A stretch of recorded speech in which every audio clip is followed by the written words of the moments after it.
Voici le faux parler en langue qui s'est introduit dans le milieu chrétien et qui a gangréné l'esprit de ces hommes. Rigokoko, Bakabaka, Aruk, Shekete, Katakata. Ils ont dit, ceci est le don du Saint-Esprit qui a appelé la diversité des langues, soi-disant, selon eux, le parler des anges. Et ils se sont appuyés sur des passages qu'ils ont tordus selon leurs propres interprétations et ils ont fait dire à l'apôtre Paul ce qu'il n'a jamais dit. Ils ont pris 1 Corinthiens chapitre 13, verset 1, passage dans lequel il est écrit, quand je parlerai le langage des anges, ils se sont arrêtés là, ils ont coupé. Ils ont dit le langage des anges, c'est le rikokoko, shikataka, bakataka. Ils prennent aussi 1 Corinthiens chapitre 14, verset 6, passant dans lequel il est écrit, celui qui parle en langue ne parle pas aux hommes, mais c'est à Dieu qui s'adresse, car c'est en esprit qu'il lit des mystères. Ils ont dit, ah, vous voyez, quand on parle en langue, on ne parle pas aux hommes, donc c'est une langue que les hommes ne comprennent pas, c'est le langage des anges. Or, bien-aimés frères, j'aimerais vous faire comprendre et interpeller votre intelligence. L'apôtre Paul nous a mis en garde contre ce type d'homme. Il dit en 2 Pierre chapitre 1, le verset 20, « Sachez tout d'abord vous-même qu'aucune prophétie de l'Écriture ne peut être objet d'une interprétation particulière, car ce n'est pas par une volonté d'homme que prophétie a jamais été rapportée, mais c'est poussé par le Saint-Esprit que les hommes ont parlé de la part de Dieu. » C'est poussé par le Saint-Esprit que les hommes parlent de la part de Dieu. Or, la diversité des langues ou encore le don du parler en langue est un don qui nous est octroyé par le Saint-Esprit. Avant même d'entrer dans les profondeurs, il est important de définir ce que c'est le parler en langue selon la doctrine véritable de notre Seigneur Jésus-Christ. Parler en langue, c'est cette capacité surnaturelle de parler des langues terrestres humaines sans les avoir apprises au préalable. C'est-à-dire, moi qui vous parle là, je suis en train de vous parler en français parce que je suis francophone, mais l'Esprit me donne de parler en anglais, en mandarin, ou en, je sais pas, en pitching ou en espagnol, pour édifier, pour vous édifier, pour édifier le peuple. Parce que le don que l'Esprit nous donne, ce n'est pas pour nous auto-édifier. D'ailleurs, l'apôtre Paul nous le dit. On est en Corinthiens chapitre 12, à partir du verset 4. Il est clair. Passage que nous allons lire d'ailleurs, pour que vous soyez bien édifiés. Vous n'êtes pas que vous pensez que c'est moi qui l'ai dit, si vous ne l'avez jamais lu. Il y a diversité de dons, mais le même esprit. Diversité de ministères, mais le même Seigneur. Diversité d'opérations, mais le même Dieu qui opère tout en tous. Verset 7. Faites attention, il est écrit, « Or, à chacun la manifestation de l'esprit est donnée pour l'utilité commune. » Et c'est ce que l'apôtre Pierre déclare en 1 Pierre chapitre 4, verset 10. Comme des bons dispensateurs de diverses grâces, que chacun de vous mette au service des autres le don qu'il a reçu de Dieu. Donc, la diversité des langues, ou le parler en langue, est un don qui nous est octroyé par le Saint-Esprit pour l'utilité commune. C'est pour que nous puissions mettre ça au service des autres. Ce n'est pas pour nous auto-édifier. Maintenant, que cela est clair, que nous avons déjà défini ce que le parler en langue, cette capacité surnaturelle de parler des langues terrestres, humaines, sans les avoir apprises au préalable, cette capacité qui est donnée par le Saint-Esprit. Maintenant, allons-y toucher la parole afin de savoir si dans l'Église, tout le monde peut parler en langue. Parce qu'ils sont allés très loin. Ils ont dit, si tu ne parles pas en langue, leur famille parlait en langue, c'est que tu n'as pas le Saint-Esprit. Ils se sont appuyés sur des passages comme Actes chapitre 10 à partir du verset 44 à 45. Lorsque l'apôtre Pierre s'est rendu dans la maison de Corneille, ils ont dit, vous avez vu le Saint-Esprit descendu sur Corneille, tout ce qui était dans sa maison après avoir écouté la prêche de Pierre.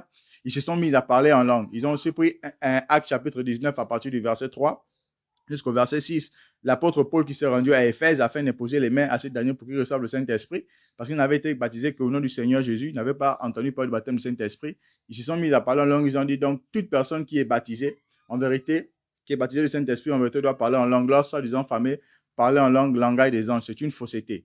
C'est déjà une véritable fausseté. Si vous lisez Actes chapitre 8, lorsque les apôtres Pierre et Jean sont descendus en Samarie, ils ont imposé les mains aux Samaritains avant qu'ils reçoivent le Saint-Esprit. Il n'est nullement mentionné ici qu'ils se sont mis à parler en langue. Si vous allez encore plus bas avec le baptême de l'eunuque éthiopien, il avait reçu le Saint-Esprit. Il n'est nullement mentionné ici que l'eunuque éthiopien, après avoir été baptisé, s'est mis à parler en langue. C'est une fausseté. Maintenant, dans l'Église, est-ce que tout le monde peut parler en langue? Nous allons lire les Écritures afin de répondre à cette question.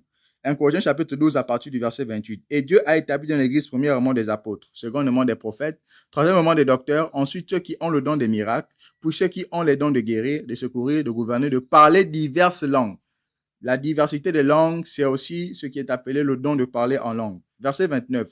L'apôtre Paul pose ces questions. Tous sont-ils apôtres? Tous sont-ils prophètes? Tous sont-ils docteurs? Tous ont-ils le don des miracles? Tous ont-ils le don des guérisons? Tous parlent-ils en langue? Tous interprètent-ils? Ce sont des questions rhétoriques, des questions aussi que moi je vous pose, bien-aimés frères. Est-ce que dans l'Église, tout le monde est apôtre? C'est une évidence, non. Est-ce que dans l'Église, tout le monde est prophète? Non. Est-ce que dans l'Église, tout le monde est docteur? Est-ce que tout le monde a le don des miracles? Est-ce que tout le monde a le don des guérisons? Est-ce que tout le monde parle en langue? Non. Mais d'où vient cette cacophonie, ce désordre spirituel où on vous impose? Il y en a qui sont allés même très loin.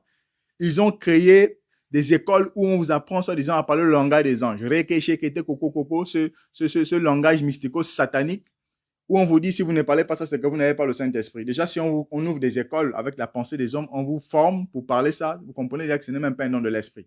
Parce qu'on va vous former, on va vous dire comment parler. Il faut dire rakata, là il faut dire rakatakata, ibrugudu, ibragada. Où est la place du Saint-Esprit là-dedans? Vous voyez, ça c'est la pensée purement humaine de l'homme.